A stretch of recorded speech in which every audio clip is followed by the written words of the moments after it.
This weekend. What does D-Fox say? I'd say they are, and we got the wrong Rodgers in the question. We need to be talking about Isaiah Rodgers, the man who had 3 turnovers and 2 touchdowns at a look at him at a cornerback. You think you're gonna catch this man? No chance. That was his 2nd touchdown. He had a strip fumble for a touchdown. That's the guy, and that's the team that I like in this matchup. As much history as we have with Aaron Rodgers being a successful quarterback, it seems like the recent history is him throwing the ball to the other team, and all the interceptions that he's had so far doesn't account for all the interception-worthy passes that he's thrown. So that was his hallmark. I don't turn the ball over. He's doing it now. Sneaky, interesting game. Minnesota playing so well with Carson Wentz the other day. Defense obviously had a lot to do with it. We'll see where that goes. Next one. If someone were to say Caleb Williams coming off a nice day against the Cowboys, he can get the Bears to sneak into the playoffs this year, what does D-Fox say? I'd say sure. I was very high on this team before the season started, and then they had a little rough introduction to the season on offense, but they looked so good. I understand that it was against the Cowboys, but it was also off a game that they lost, but it's a good offensive performance against the Lions. It feels like this offense is coming together. If they can get some consistent performance from that defense, I think they could sneak into a wild card spot. And maybe the division isn't quite as good as we thought it was. We'll see. Minnesota, at least, maybe you think we'll see Green Bay, bad loss. We'll see what winds up happening. Okay, last one. Talking about the defending Super Bowl champs. If someone said the Eagles' defense is going to cost them a repeat this year, what does D-Fox say? I'd say slow down. I don't think that defense is still incredibly talented. I feel like Carter's not playing at the highest level that he can right now, and they have talent in the secondary, even though they have some injuries at the corner of opposite Mitchell. I think they'll sort these things out. This defense is not as great as it was last year, but I think they can get back to that level by the end of the season. They have good coaching, too. I think this team's going to be fine on that side of the ball. Yeah, they've won 19 of their last 20 games, so it's hard to find a whole lot of flaw with them, but that does not mean that occasionally people do not. Yeah. Did you hear Drew Brees on First Take yesterday? So Drew has become like a regular contributor now with Stephen A. and company on First Take, and he was on yesterday, and this is what he said about Philadelphia's effective yet unspectacular offense. I respect Philly. They are winning games. They're finding a way to win games. I can't stand to watch that offense. It's the most boring offense. Okay. Wow. So Drew Brees says the Eagles' offense I love it. is boring. Jeff Saturday, why are you making that face? I mean, let me just show you my shock face. A quarterback saying that running the ball is not fun to watch. I mean, they have won 19 of 20 games doing it a certain way, and a Super Bowl, by the way, in the mix of all of this. And you're going to go call a boy. I guess winning is boring, but I like watching boring, and I love to watch offensive line play, which is much more impressive to me. And now let's talk about Brees and the Saints, who I lost a Super Bowl to, so I'm still salty about that. Unbiased take coming. Sydney slants and check down Charlie, and all of a sudden we just act like we're airing it out. I think they completed like 27 passes against us 2 yards or less. That's the same as running the ball, Drew. Oh, it got me hot, dude. Got me flashing back to my old days and talking trash about the best O-line in the game. No, sir. Yeah, no, I mean, Drew fell right into the First Take mode. He did. And shouted out there, he's a Super Bowl champ, a Hall of Famer, so he can get away with saying some of the things that other of us have said. The idea that it's boring, I don't think anybody cares about that. I think the real analysis is that they could be blowing teams out, and they're keeping themselves in games that they shouldn't have to because they're not having explosive plays on the ground. Here's the thing, all right? With all due respect to the esteemed gentleman from the state of North Carolina over there. Georgia, whatever. Okay. Whatever, same southern thing. New York, and then it's a bunch of other stuff. Don't do that. What?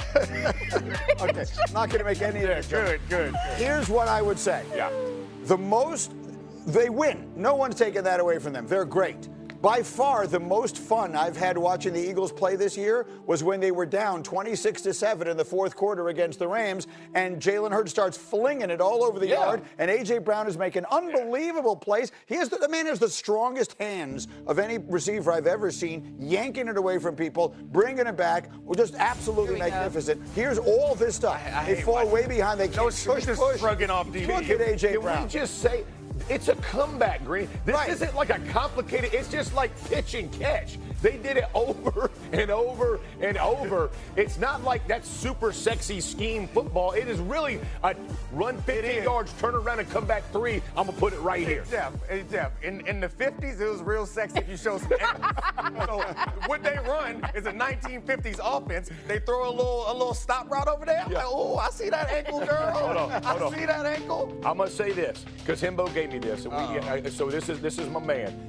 Philly's 8 of 8 in the red zone, 11 of 12 converting third downs and shorts, flawless, and they all do it without having to risk it. They get the biscuit without having to risk it.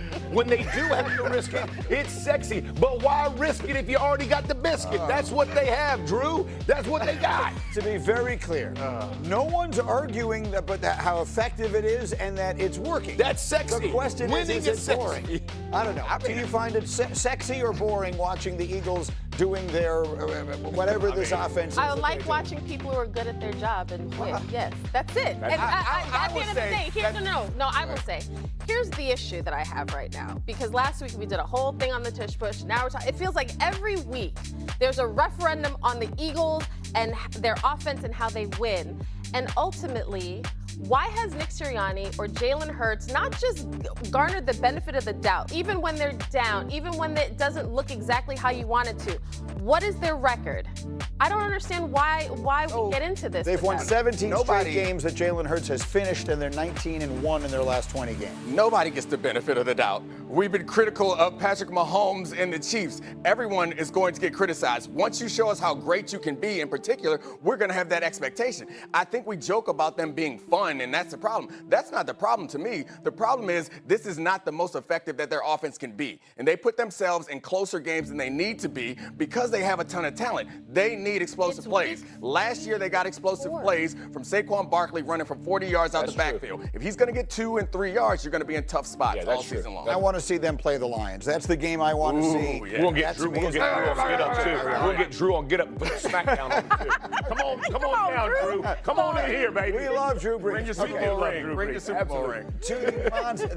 That's hateful. That is. Nice. You lucky you sitting over there. That's hateful, dog. To the monster AFC game of this weekend, people. Either the Chiefs or the Ravens are going to go to sleep Sunday night 1-3. Since the two leagues merged in 1970, only 11% of the teams that start 1-3 have made the postseason. Over the last 3 seasons, just one team has done it. So, here come the questions. Which of these teams are we worried about? Like, I feel like if there's one advantage I have, I do 5 different shows a week. So I've got like 5 different collections of people. So if I were to describe what I think is the general consensus, so the conventional wisdom is the Ravens are going to be fine. Yeah. We're worried about the Chiefs. Right. That could flip if this thing goes that way on Sunday. The only pushback I would have is, even if the Ravens lost this weekend, I still see them being the favorite to win their division. Yes. Right. Whereas I look at the AFC West, and I still think the Chiefs will be fine in this moment. However, their division is a lot tougher to win, and they've also lost 2 in their division. So that's my only concern. That has been their advantage for a long time. Sure. One of the reasons the Patriots had the run they had was they dominated in their division. And Mahomes and company have dominated in their division. Most of those teams have been down. They're